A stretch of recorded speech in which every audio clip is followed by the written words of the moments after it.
Les militaires viennent de prendre le pouvoir en Guinée-Bissau.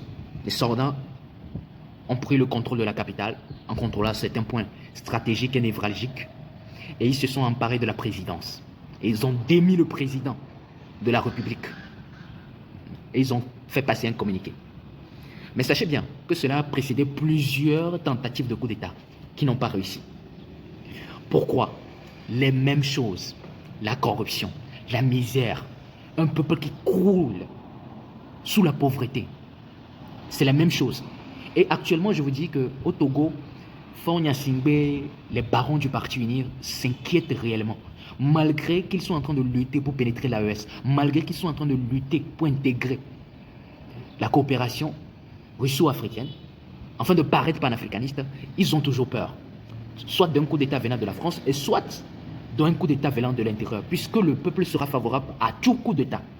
Les mêmes choses, les mêmes problèmes, les problèmes sociaux, les problèmes économiques, les problèmes de corruption. Un pays qui se développe mal, c'est toujours la mauvaise gouvernance, c'est toujours les mêmes choses, c'est toujours pour les mêmes choses. Moi, j'ai l'habitude de dire, tu peux être Kadhafi, tu peux être Paul Kagame. Personne n'en a rien à foutre de toi. Si le peuple mange à sa faim, si le pays se développe, si la corruption n'existe plus, tu peux demeurer là pendant 100 ans, 20 ans, 30 ans, 25 ans. Le seul problème de vos gouvernants, c'est qu'ils ne sont pas prêts à résoudre le problème de la corruption, à faire évoluer le pays. Ils croulent sur des milliards et des milliards de dollars. Ils continuent de demeurer au pouvoir. Mais le peuple a faim. Et quand un peuple a faim, ce peuple sera prêt à tout pour sa liberté, pour sa délivrance. Et les militaires seront prêts à faire ce qu'il ne faut pas faire. Regardez, les coups d'État sont devenus les moyens de résoudre des problèmes dans nos pays. Tous les coups d'État qu'il y a eu, il y a eu résolution des problèmes de sécurité, résolution des problèmes sociaux. Je prends l'exemple de Ibrahim Traoré. En moins de 2 ans, en moins de 6 mois, le mec a éradiqué la corruption totalement au Burkina Faso. Personne ne peut oser corrompre son prochain. Et il y a un prix, il y a une camionnette à tous ceux qui vont dénoncer leurs frères, leurs sœurs, leurs chefs, leurs subalternes qui ont essayé de détourner des fonds ou de faire de l'extorsion. La corruption se finit au Burkina.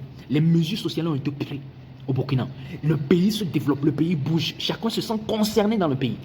Mais quand vous prenez les pays comme le Cameroun, le Togo, vous prenez les pays, je prends spécialement mon pays, le Togo, vous vous dites, mais comment se fait-il qu'on peut se dire être dans une démocratie et les choses vont comme ça? Le président a peur d'un coup d'État. Tous les régimes ont peur que tout s'écroule, que tout s'effondre.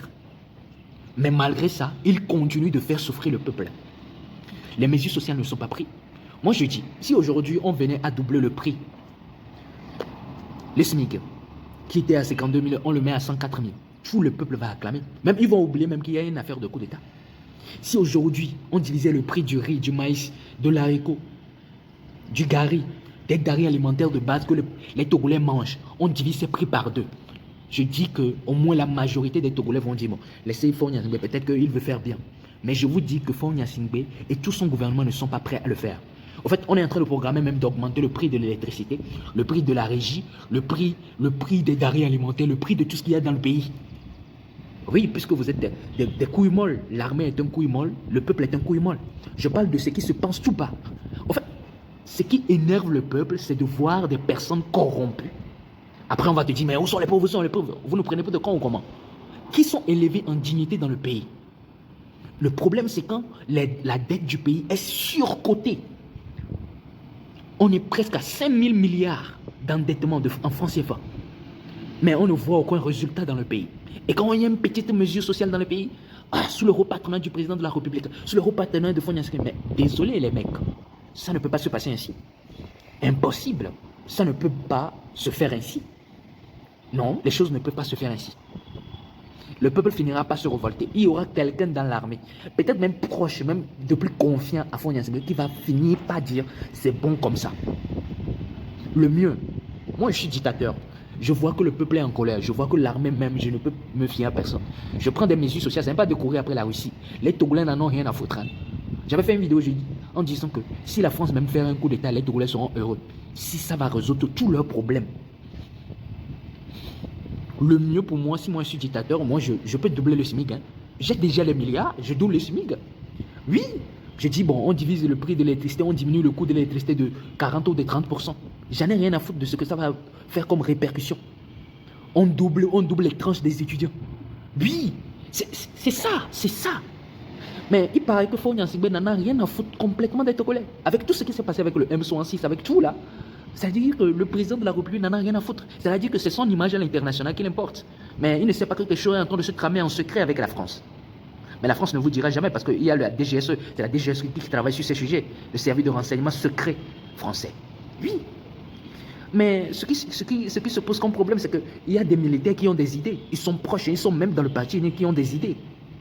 Oui, avec ces coups d'État, ils n'arrivent plus à mieux dormir les nuits. Ils sont devenus paranoïaques. Oui, et maintenant, la chasse aux sorcières qu'on est en train de faire aux colonels et aux généraux dans le parti uni fait que maintenant, les officiers n'ont même plus confiance ni aux autorités, ni au président de la République, ni en personne. Parce qu'on est en train de dire que le colonel Massinaou, etc., que des gens dans l'armée sont surveillés. Alors, si quelqu'un trouve une opportunité, un capitaine ou quelqu'un, il va vouloir faire un coup d'État. C'est-à-dire qu'au fait, en réalité, moi, si j'étais un conseiller de fonds nationaux, je lui dirais diminue le prix des denrées alimentaires de 30 ou de 40%. Je lui dirais, tu vas démarrer cette affaire de lutte contre la corruption à plein cœur. On doit avoir des résultats en une semaine, en 2 semaines, en 1 mois. Et il ne doit pas avoir des paroles en l'air. Et il y a une troisième chose. Les salaires, augmentation de 30 ou de 40%. Le SMIC, on augmente. C'est-à-dire qu'on va le faire, on va faire ces choses en 2 semaines ou en 1 mois. Si on le faisait aujourd'hui, les mecs, on s'en fout qu'il y ait des entreprises françaises dans le pays. On s'en fout que Fogna Sigbe est avec la Russie ou l'AES. On s'en fout que les panafricanistes parlent bien de Fogna Sigbe. Ce qui va se passer va se passer. Et si il arrive à apaiser le cœur des Togolais, ils vont dire, il n'y a pas de souci. Il n'y a pas de souci, il peut demeurer là. Il a décidé de changer. Mais s'il ne change pas, les Togolais ne sont pas bêtes.